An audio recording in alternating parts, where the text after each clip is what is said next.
Hello there, everyone. This is Aaron St. Dennis, the FF Mad Scientist, and this is the Mad Science Lab podcast.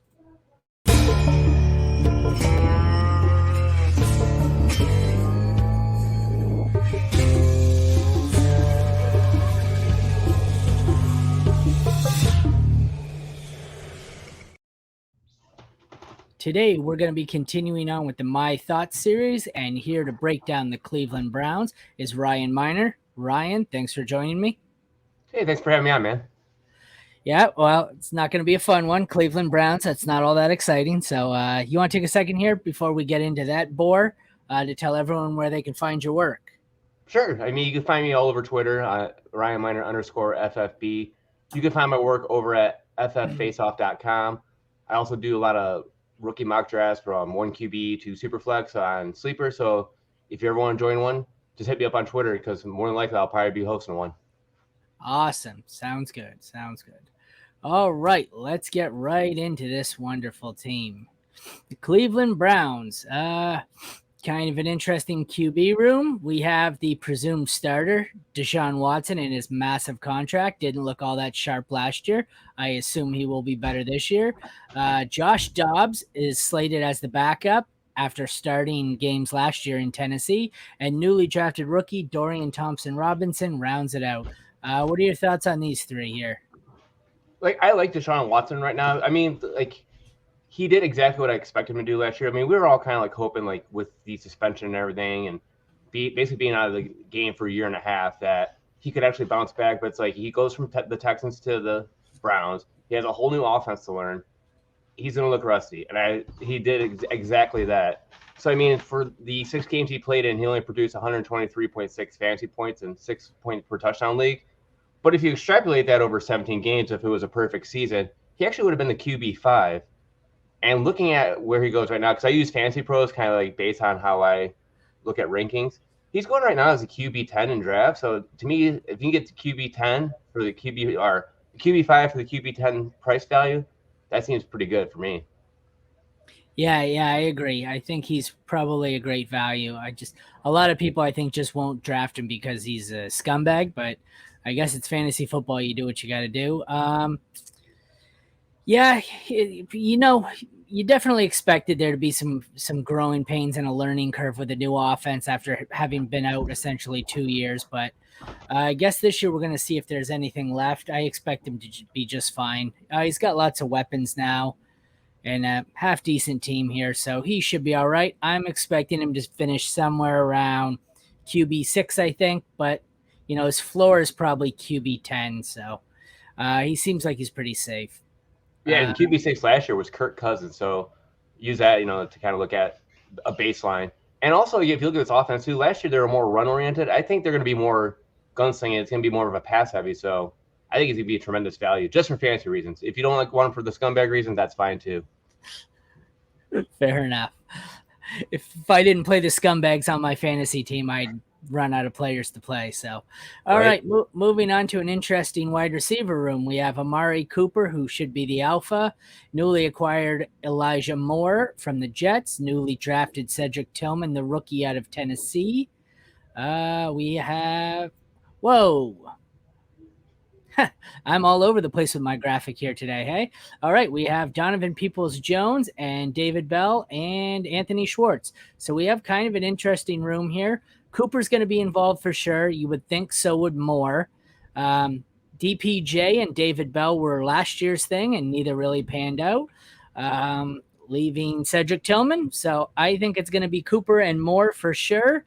And then it's going to be between Peoples-Jones and likely Tillman for the third spot.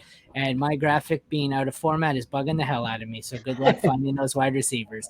I got through it and I looked and I said, why the hell are there running backs there? I'm not sure what happened there. But no, everything's fine on my end. So I can see your wide receiver core just fine. The value on Amari Cooper I love this year.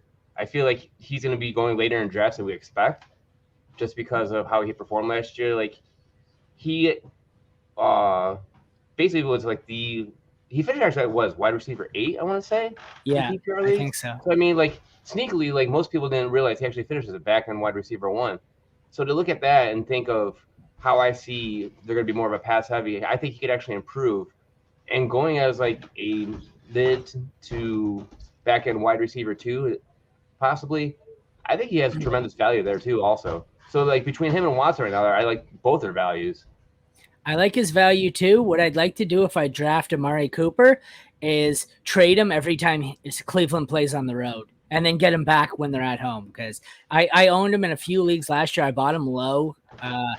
God, he was real good for a stretch there, but he ended the season on the road, and God, was he terrible. Any game, but it was easy to determine when to play him. If he was at home, you play him. If he was on the road, you sit him. But yeah, right. I'm more interested to see how the rest of this shakes out. Elijah Moore is probably a slot receiver, meaning we've got Cedric Tillman or DPJ for the outside. I'd love to see Cedric Tillman have a large role in this offense. He was one of the guys I really liked in the draft. I didn't so much like his landing spot, though.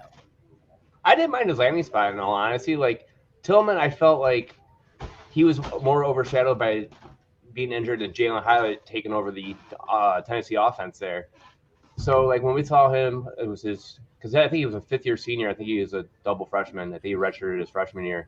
So as a fifth year, we were expecting like a huge like season for him, and it ended up being Hyatt due to Tillman's injury. So Tillman actually fell in the draft and actually went one pick after Hyatt. So in the fourth round of the NFL draft. So I didn't think that was actually a bad pick either for him because this wide receiver, I'm like, you have Deshaun Watson, you have to have wide receivers. I mean, you have to justify that overpaid contract he has. Yeah, so you're going to try to put as many weapons around him as you can. So getting Elijah Moore, drafting Tillman, you have DPJ there. Like you have enough weapons now to kind of make something work with it. I don't love Tillman's landing spot for redraft, but I like it pretty solidly for Dynasty. So I forgot the word I was looking for there. So I think that's definitely, Cooper's getting up there in age, and with what they're paying Deshaun Watson, you don't know how long Cooper's going to be around. So I definitely think Tillman has some long-term viability there. But this year, I think I'd be focusing on Cooper as the buy low. All righty. Oops, hit the wrong button. Moving on to the running backs here. We have starter Nick Chubb, and the backups are a combination of Jerome Ford, Demetric Felton, and John Kelly. Not much to see here out of the backups. It looks to be Nick Chubb's game with Kareem Hunt out of town. What do you think about this group? Could Nick Chubb be this year's Josh Jacobs? Yeah, that would be. Is he on a contract year? Any idea? I feel like he is. I think he is. I think this is a contract year. Yeah, he was drafted at the same time as Saquon Barkley. So yeah, if not, maybe they just have an easy early out on it. That I'm not too sure. I just feel like he's got something to play for. So with the limited backups, maybe they just ride him right into the ground, and I'm all right with that. Yeah, let me see real quick and see if I can find something here real fast on him. Yeah, no worries. Actually, he did sign a contract. Did he? Oh, okay. Yeah. Well, for me, it's more of a case of there's just nobody else behind him. So, with Kareem Hunt gone, Dearness Johnson's gone to, what's the word I'm looking for, Jacksonville. I just think it's pretty easy for him to have a pathway to, 300 carries here. Yeah, he's had a 3-year 36.6 back in 2021. Oh, so they actually have an out after this season on him if they wanted to. Yeah. Well, so theoretically, then they could ride him right into the ground if they wanted to. What do you think his upside is here on the season? There's no more Kareem Hunt there. So, everyone was all obsessed with Kareem Hunt when Kareem Hunt was there with Nick Chubb. So I think his upside is he actually has that pass catching ability that we could actually see. Like he could actually be the RB1 this season in fantasy football.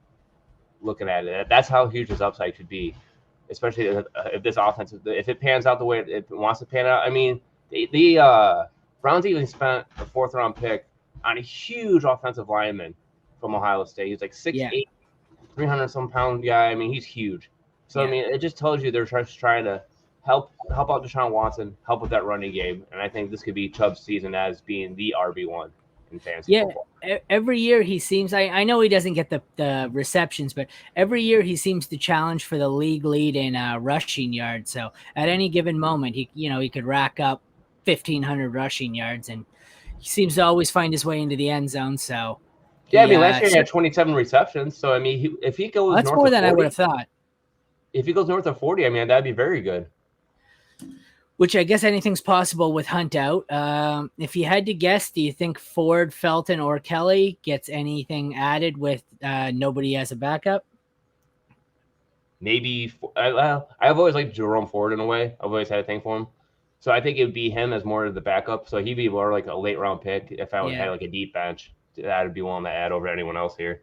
I liked Ford as well, but I think he profiles more like the Chubb. Whereas Felton, I think maybe Felton can get some passes, receptions, but I guess we'll see. Tight ends here, we have David Njoku and Harrison Bryant. Njoku, don't know where he finished last year. I feel like it was tight end 8 or 9. It's kind of his best season in his career. Seems to be going off the board. Not in the top 1 or 2 tiers of tight ends, closer to where he finished last year. Harrison Bryant, I'm not sure he has any use in this offense. What do you think about David Njoku? David Njoku is like one of those tight ends. I was like, what? Also, Mike Pierce started going out again. I hear you. He's definitely one of those tight ends. Like if I can't get Kelsey, like I'm basically like Kelsey or I just wait. So he's more like one of the late round tight ends I like to like aim for. Like he was one I aimed for last year.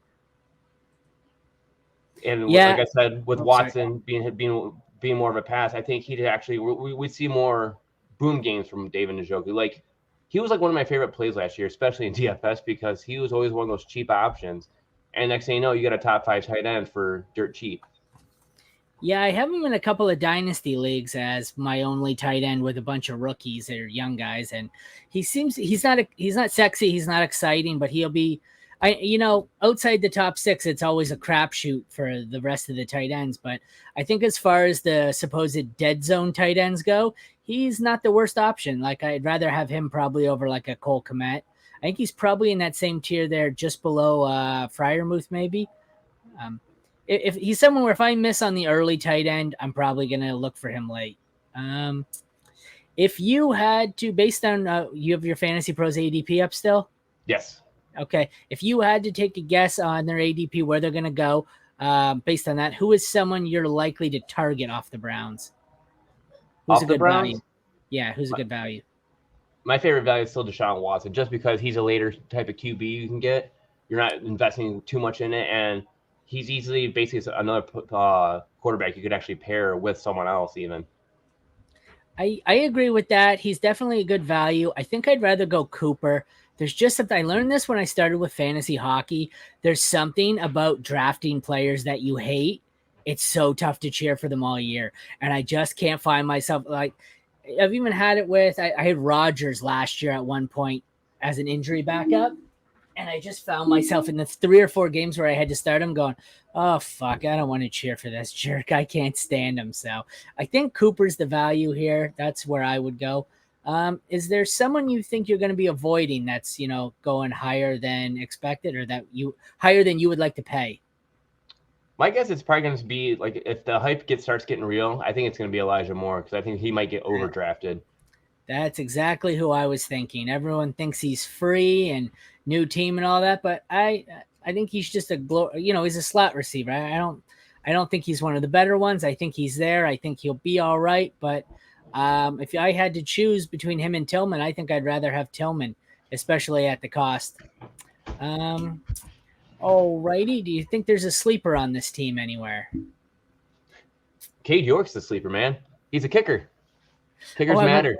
I didn't even see it in the bottom. I'm sitting there, I'm going, Cade York. That's, kicker. I do have it on there. Kicker. I always forget. We never really discussed the kicker because there's never a kicker battle. It's just, here's their kicker. Take it or leave it. That's definitely a good sleeper for Scott Fishbowl.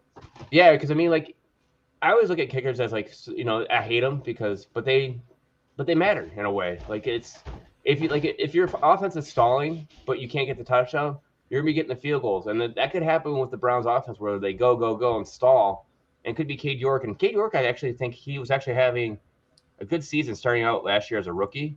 Yeah, he was getting like 4 or 5 points a game. Yeah, he was. I think my sleeper on this team would be. I'd like to wait a little before attempting to draft this sleeper, but it would either be Ford or Felton, whoever emerges from camp as the set backup if there is one. I think I'd like to have a few shares of them. someone's going to get a little work behind Chubb, and Chubb tends to go down to injury, at least for, 2 or 3 games throughout the season. So I think I'd probably rather have Felton, but Ford is also a possibility. Either way, like I said, I think I'll have a few shares in like a Scott Fish Bowl or a best ball league where I just, have one of them stashed in case Chubb goes down. Yeah. Break glass in case of emergency type of play. Exactly. Where do you see them finishing in the division? Well, that's a tough division. Oh my God. Yeah. It's like, I mean, you have what? You got the Steelers. You got the, you are the Browns. Steelers, you got the Ravens. Bengals, Ravens. So last. Bengals. Yeah. So it's like, it could be almost like the good version of what the NFC South's going to be. Like no one knows how the NFC South's going to be. It's a scramble. So it could be, this team could finish first, this team could finish last. It's like the way I could see it, they could be third at best. They could, be tied. It could be one where they're down there with the Steelers. Like I feel like it's going to be Cincinnati at the top, Baltimore right there on them, and then flip a coin between Cleveland and the Steelers. All right, they won 7 games last year. This year, do you think they go over, under, or the same for 7 wins? Ooh, that's a tough one. I'd keep it at the same for right now. Yeah, just because I want to see how this offense actually goes. Like if they really do this pass happy, is it going to lead to more interceptions and cause them to lose more, or is it going to lead to high scoring games with big wins? I think I'll go the same as well, just because I think the team is probably worse, but with Deshaun Watson, I'd like to see what he does before I totally write them off. So I think I'll go the same.